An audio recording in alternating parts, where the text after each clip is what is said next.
Boa noite a todos.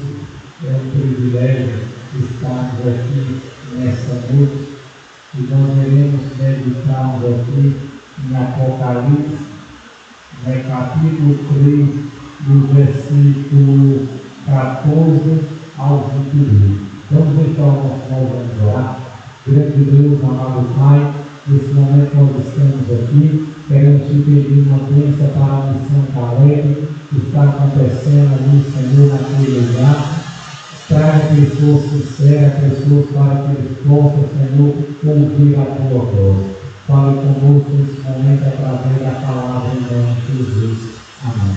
Queridos, Apocalipse foi escrito pelo apóstolo João. E João, no capítulo 1, no versículo 4 em diante, diz assim: dedicatória às 7 igrejas da Ásia. E vão às 7 igrejas que se encontram na Ásia. Graça e paz vos ouve, da parte daquele que é, que era, que há de vir, da parte do sétimo Espírito que se acha diante do seu trono, e da parte de Jesus Cristo, a fiel testemunha, o primogênito dos mortos, o soberano dos reis da terra, aquele que nos ama e pelo seu sangue nos libertou dos nossos pecados e nos constituiu reino sacerdote para o seu Deus e Pai. A ele a glória, o domínio pelos séculos dos séculos. Amém. Eis que vem com as nuvens, todo olho verá, até quando transpassaram, e todas as tribos da terra se lamentarão sobre ele, certamente. Amém. Eu sou o Alfa e o Ômega, diz o Senhor, Deus aquele que é, que era e que há de vir, todo poderoso. Amém? Então, queridos, a Bíblia nos relata que Jesus apareceu para João. João se encontrava ali na ilha de Patmos, isolado, preso por causa do testemunho do Evangelho de Cristo. E ali a gente percebe que João, ele recebeu nessa dedicatória, ele recebeu essa mensagem para levar às 7 igrejas ali que se encontram na Ásia. E João, então, ele foi fiel.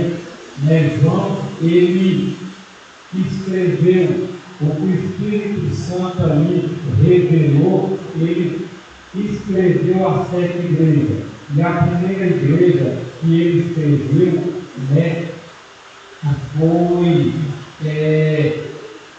a igreja de Éfeso.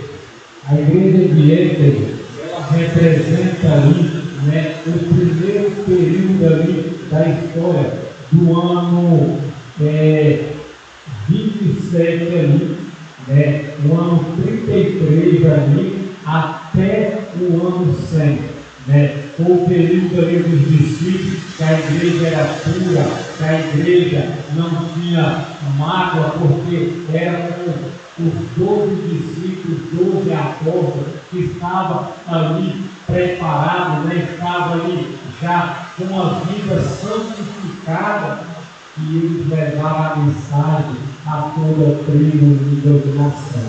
Depois veio a igreja divina, a igreja divina, que passou ali também por luta, por provação, 10 anos de perseguição. Depois veio a igreja de Pérgamo, a igreja de Pérgamo, uma igreja também onde eles tiveram dificuldade, luta, mas venceram.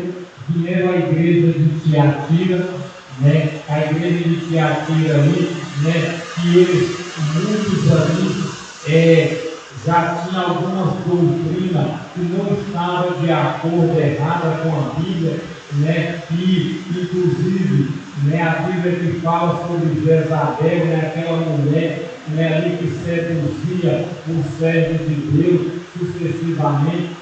Veio a igreja de Sardes, E a igreja de Sardes é a mensagem para aquele povo naquela época, né, que ele deveria vigiar ali, né, porque Jesus disse que viria como um ladrão, né, e ia pegar muitos de surpresa, muitos despreparados.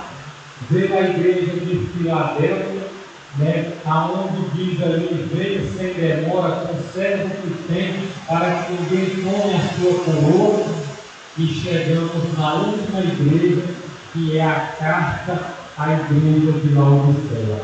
A igreja de Laodiceia começa no ano de 1844 e vai até a volta de Jesus, né? Então a gente está vendo aí já quase 180 anos, né, que a igreja está nessa luta, que a igreja está aí batalhando, lutando. E o capítulo 3, versículo 14 diz assim: ao anjo da igreja em Laodiceia escreve, né, estas coisas diz o Amém, a testemunha fiel e verdadeira, o princípio da criação de Deus. Então, querido, João deveria pregar para essa igreja. João deveria pregar para a igreja de Laodiceia, dizendo ao anjo da igreja de Laodiceia escreve: essas coisas diz o Amém. Com certeza, Jesus, a testemunha fiel e verdadeira. Quem é a testemunha fiel e verdadeira? Jesus Cristo, o princípio da criação de Deus. Então a gente vê que Deus criou céu, terra e mar e todas as coisas que nele há. Então Deus é criador do céu e também Deus é criador da terra. Queridos, o versículo 15 diz: conheça as tuas obras, que nem és frio e nem quente, quem dera fosse frio e quente. Infelizmente, irmão, a igreja adventista, né, Deus ele conhece as nossas obras. Deus ele sabe, né, quem somos nós. E Jesus diz: ó, conheça as tuas obras, porque nem és frio e nem quente, quem dera fosse frio ou quente. Irmão, infelizmente, muita gente hoje, né, está na igreja e ela não é nem fria e nem quente. Irmão, eu faço uma pergunta: como está a tua vida? Será que você está fazendo algo por Cristo? Será que tua vida demonstra? Deus está dizendo: ó, conheça as tuas obras. Deus ele sabe o que nós fazemos e o que deixamos de fazer. Está escrito, né? Ele diz: ó, você não é nem quente e nem frio, né? Aí no versículo 16 ele diz: assim, porque és morto e nem és quente nem frio, estou a ponto de vomitar da minha boca. Queridos, então a igreja, essa é a única igreja que não recebe elogio. Por quê? Porque ela é uma igreja fria, ela é uma igreja morna, ela é uma igreja que está quase morta. Está escrito: Deus ele conhece, Deus ele sabe se eu e você estamos praticando boas obras, se estamos cumprindo a missão, ou se também não estamos fazendo nada. E ele diz: assim, porque és morto, conheça as tuas obras, quem dera fosse o quente. Assim, porque és morto, e nem quente nem frio, estou a ponto de vomitar da minha boca. Irmão, isso é sério, porque a igreja ela precisa acordar. Laodiceia, ela acha que está tudo bem, está tudo ok.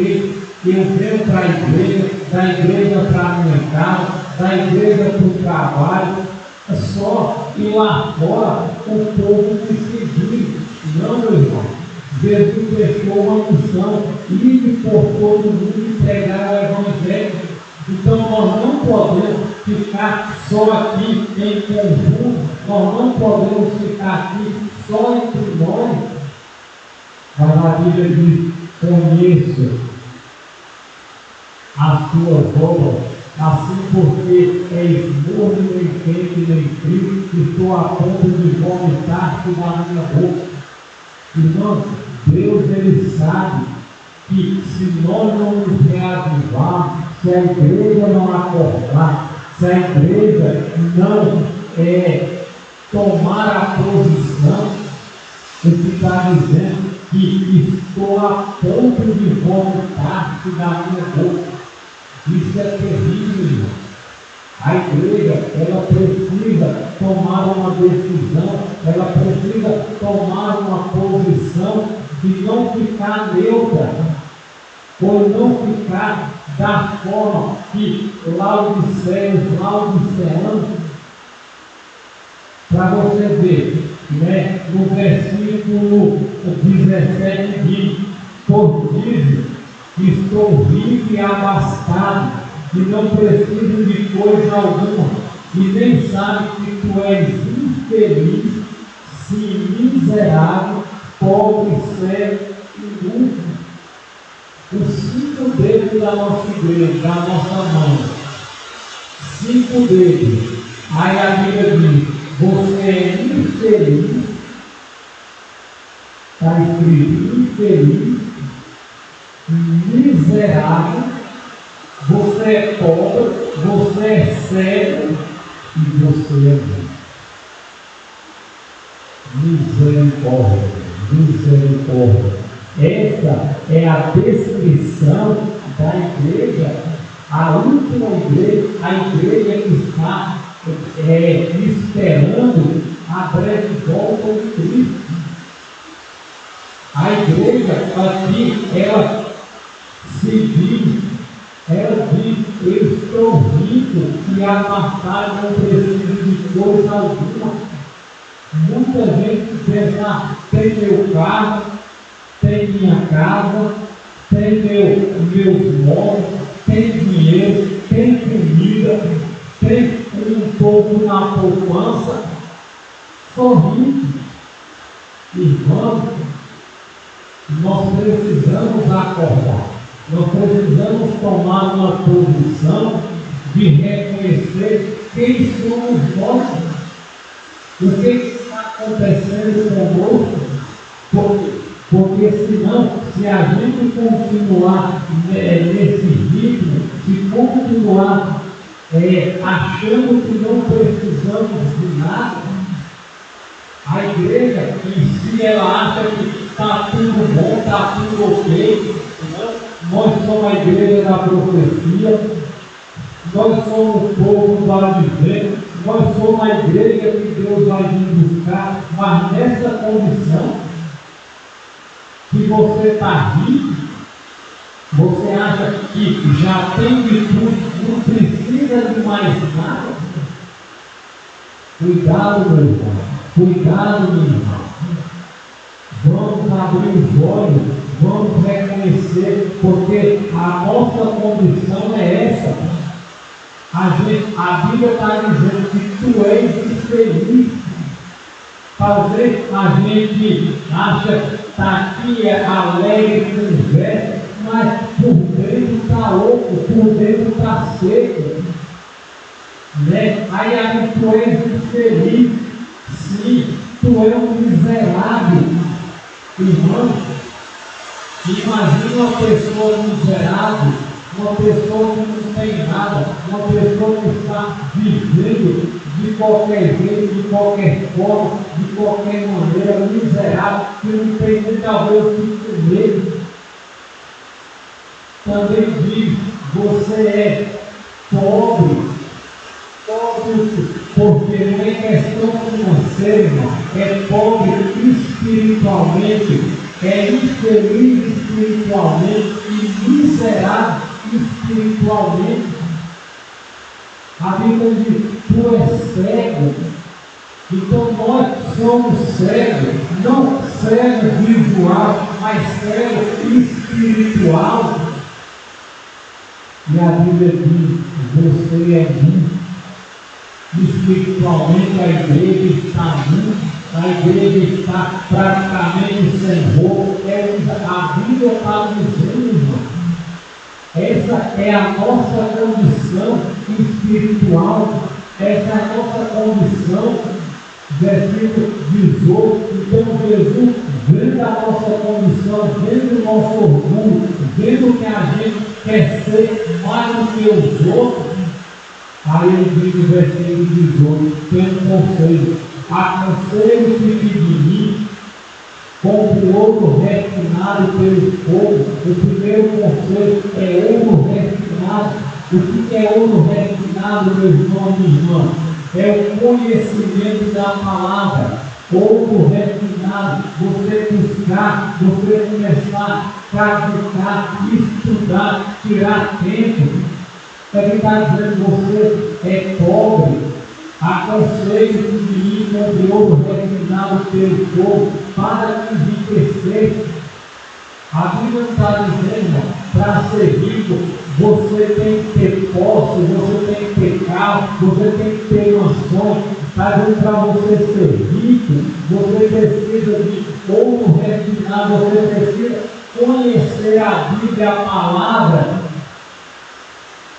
E ela diz ainda o segundo conselho: vestiduras brancas para te vestir, a fim que não seja manifesta a vergonha da tua nudez. Aqui não diz nossa condição, nós estamos nus, estamos com roupa, mas espiritualmente estamos nus. E ele diz: aconselho que me compra vestiduras brancas. Quando a gente vai lá para o livro de Zacarias, a gente vê ali Josué, o sumo sacerdote, ele estava com a roupa suja. Roupa suja significa pecado, sujeira na Bíblia é pecado. Então, muitas vezes, nós estamos nus e precisamos nos vestir, comprar o quê? Vestiduras brancas, que representam o caráter de Cristo implantado em mim e em você, porque eu não tenho o caráter de Cristo, vai ser impossível a gente vencer. A única coisa que nós vamos levar para o céu é o nosso caráter, é o caráter de Cristo refletido em cada um de nós.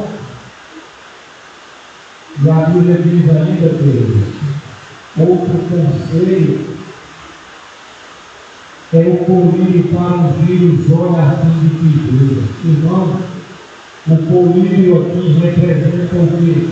O Espírito Santo. Irmão, sem o Espírito Santo, a igreja não avança. Sem o Espírito Santo, a igreja não tem força, a igreja não tem poder. E só tem uma forma, é o que diz lá em Zacarias, capítulo 10, versículo que diz o seguinte: pedi ao Senhor chuva no tempo da chuva furiosa. A igreja precisa acordar, a igreja precisa levantar, a igreja precisa se erguer. E está dizendo: e colírio para ungir os olhos, porque estamos cegos espiritualmente, como diz aqui, irmão. E sem colírio para que nós possamos enxergar. Infelizmente, vamos continuar com o Laodiceano na cegueira, pobre, infeliz, cego e nu. Irmão, já chegou a hora, já chegou o momento da gente acordar. Já chegou o momento da gente tomar decisões, já chegou o momento da gente nos santificar. E o momento é agora, o tempo é agora, não é de brincar, não é de ficarmos dormindo, é um tempo solene. A igreja precisa despertar, começar a ler Bíblia, começar a orar mais, começar a jejumar, começar a santificado. Querido, tempos difíceis que está diante de nós.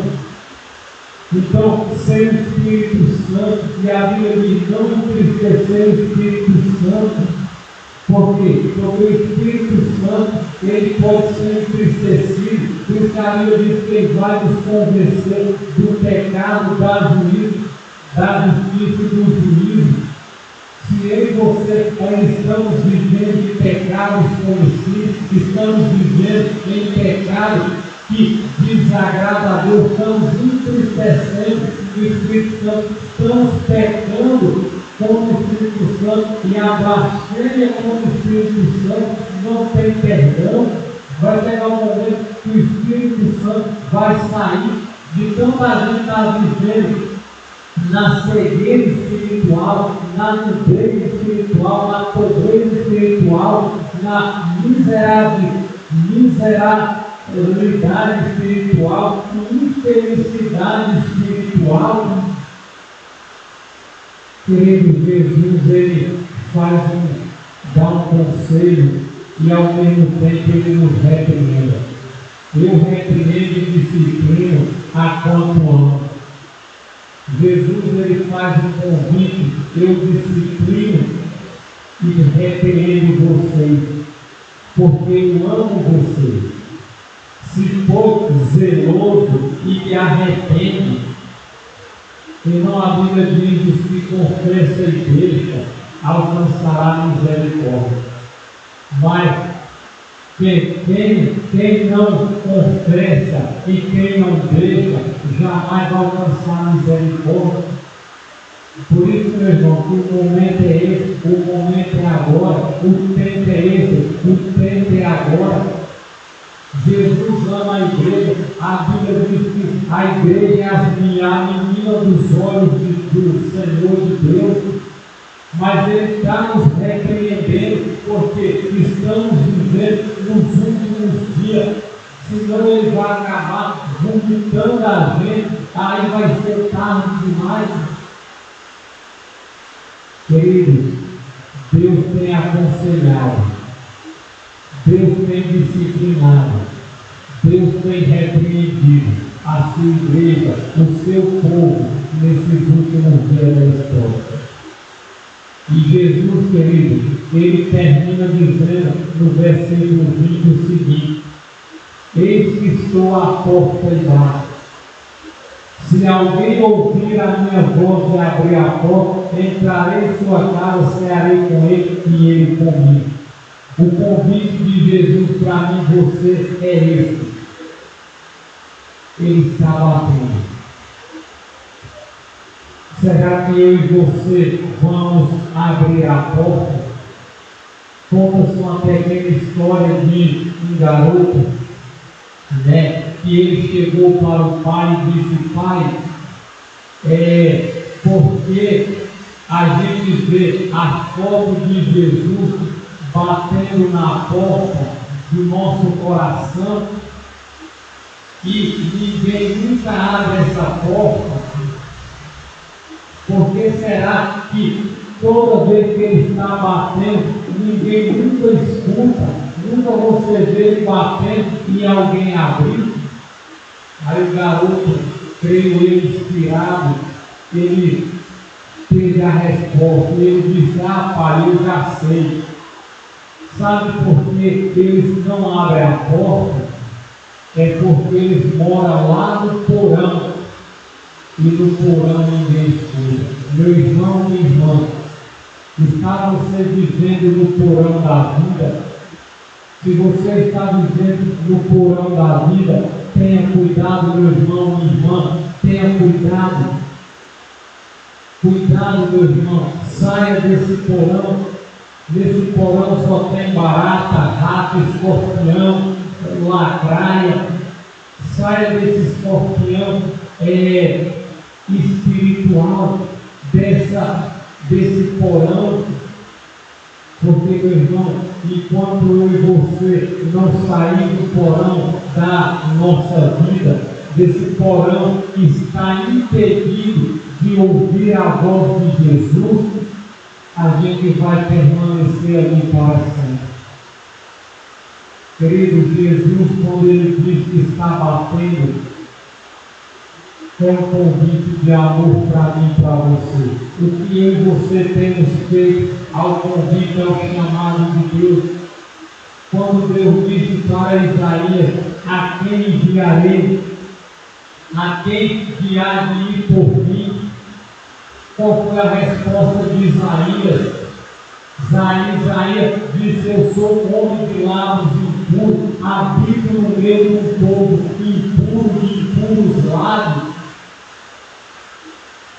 Mas os meus olhos viram a face do Senhor, contemplou a majestade do Deus eterno. Mas ele respondeu dizendo que eis-me aqui, envia-me aqui. Se eu e você não levantarmos desse comodismo, se eu e você não levantar desse porão, se eu e você não levantarmos para ouvir o que a voz de Deus tem dito ou nos falado, Jesus tem chamado a mim e a você. Qual resposta você vai dar? O que você vai fazer daqui para frente? Vai tomar decisão?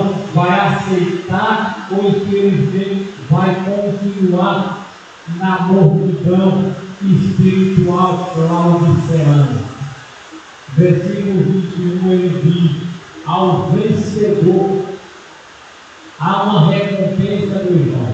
Mas para quem? Ao vencedor, ao que vencer, ao que ganhar, ao vitorioso. Se eu e você não vencer o pecado, se eu e você não vencermos a tentação, se eu e você não vencer tudo aquilo que temos tirado do céu, infelizmente, irmão, aquilo que eu não consegui vencer, vai me vencer. Como diz, tem uma Bíblia lá em casa e alguém escreveu o seguinte: se esse livro não te livrar do pecado, ou libertar do pecado, o pecado vai te afastar você desse livro. E essa é uma realidade, irmão. Se eu e você não lutar e vencermos o pecado vai nos vencer, e assim a gente estaremos perdidos para sempre. Ele diz ao vencedor: darei sentar-se comigo no meu trono. Se eu e você vencer, o livro lá de 1 Coríntios diz que os santos vão julgar.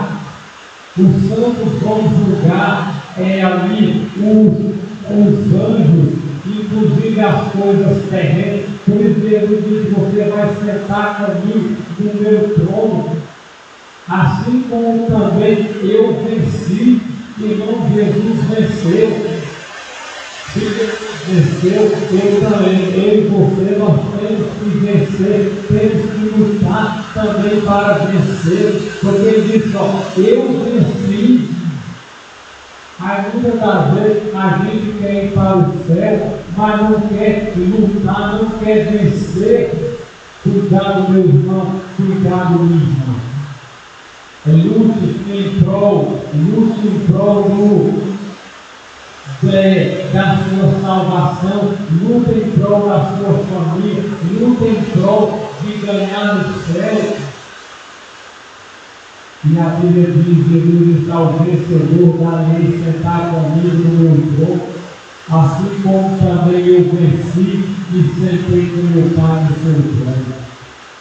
E não tem você vencido as lutas, as dificuldades, os problemas, ou tem você dado lugar às coisas deste mundo e esquecido das principais? Jesus lutou e venceu. Até a morte ele venceu, porque ao terceiro dia ele ressuscitou. Ele saiu dizendo: eu sou a ressurreição e a vida, louvado seja Deus. E ali nos garantiu a vitória, que também podemos ser mais que vencedor. Jesus venceu, isso nos dá a garantia também de vencer. Ele não disse que seria fácil, ele disse: com muito vós tereis aflições, mas tendo bom ânimo, eu venci o mundo. E eu e você, irmão, estamos lutando para vencer ou estamos lutando para a derrota? Jesus é colecionador de vitória. Eu venci. Satanás é colecionador de derrota. Ele perdeu. E quem estiver com Cristo será vencedor. Quem estiver com o inimigo será perdedor. E ele disse: quem tem ouvido, ouça o que o Espírito diz à igreja.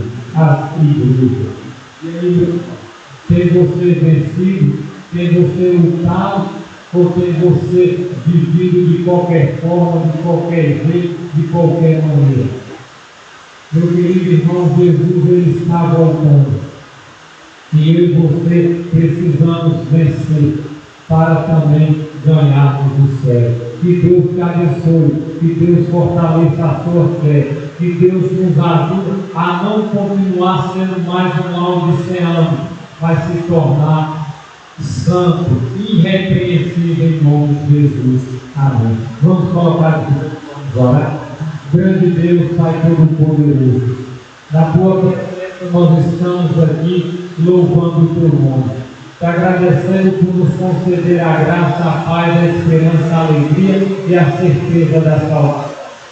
Nesse momento, Senhor, eu te peço uma bênção especial para cada irmão, cada família, cada lar representado, e reconhecer que precisamos de ti, que somos fortes, não passamos de barro, mas tu és todo poderoso. Nesse momento, fale conosco, ó Deus, por meio da palavra, que nossa fé cada dia cresça e que juntos possamos refletir o caráter de Cristo. Concede-nos, Senhor, a tua bênção. Ajuda-nos a não viver na mornidão espiritual, nem na frieza espiritual, mas que possamos ser quentes, ser cheios do Espírito Santo, em levar a mensagem a toda a terra, toda a nação, tribo, línguas e povos. Obrigado pela chuva que cai na terra. Derrama a porção dobrada do Espírito Santo, abençoa a missão Caleb. Ajuda-nos, ó Deus, a nos santificar, nos consagrar, nos purificar e viver uma vida semelhante a de Cristo. Que peça essas bênçãos hoje e sempre, permaneça conosco, em nome de Jesus. Amém. Que Deus nos abençoe, meu irmão, em nome de Jesus. Amém.